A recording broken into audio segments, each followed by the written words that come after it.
अधांतर नाटकावर मग महेश मांजरेकरांनी त्याच्यावर लालबाग परळ नावाचा सिनेमा केला. मग हा खरं तर किस्सा आहे, ठेवायचं की नाही हे तुझं तू ठरव, तू बघ. Ball is in your court. त्या सिनेमासाठी जयंत पवारांनी माझं नाव सुचवलं होतं, कारण तो ओव्हरऑलच गिरणी कामगारांच्यावरचा सिनेमा होता आणि लालबाग परळ असं त्या सिनेमाचं नाव. तिकडच्याच वातावरणामध्ये मोठी झालेली ती बाई होती, जिची मुलं आहेत, नवरा मिल कामगार वगैरे. तर त्या सिनेमासाठी मला बोलावण्यात येणार होतं. मी सगळ्यात प्रथम जाऊन आले वगैरे, भेटून आले. हां आपण करतोय, yes you will be there.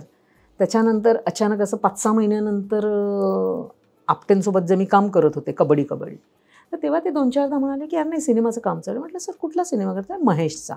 कुठला? अरे तो अधांतर वरचं लालबाग परळ. हो का, सुरू झाला आहे तो सिनेमा? म्हणजे एवढं माझं अज्ञान. हे पण आहे, हे पण अंडरलाईन कर वाटल्यास. म्हटलं अच्छा सिनेमा सुरू झाला आहे का? कारण आपल्याला एखाद्याने कामासाठी बोलावलं तर आपण अशी अपेक्षा ठेवतो की आपल्याला बोलावतील त्यांचं सुरू झाल्यानंतर.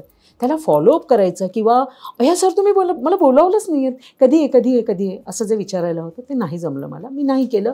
मला असं वाटलं की त्यांनी सांगितलं आहे म्हटल्यानंतर मला बोलावणार. मी शांत बसले. मग जयंत पवारांचा मला फोन आला. मला म्हणाला आशा अगं मी खूप सांगितलं पण म्हणजे सरांचं असं म्हणणं आहे की नाही त्या कॅरेक्टरसाठी आहे ना नोन चेहरा हवा आहे. बरं नोन चेहरा हवा आहे. मग आता वाटलं असेल कारण तो विकलाही जावा वगैरे असं त्यांच्या डोक्यात होतं. ठीक आहे म्हणून त्यांनी नाही सांगितलं. ठीक आहे म्हटलं, ठीक आहे आपण पुढच्या वेळेला करू काही.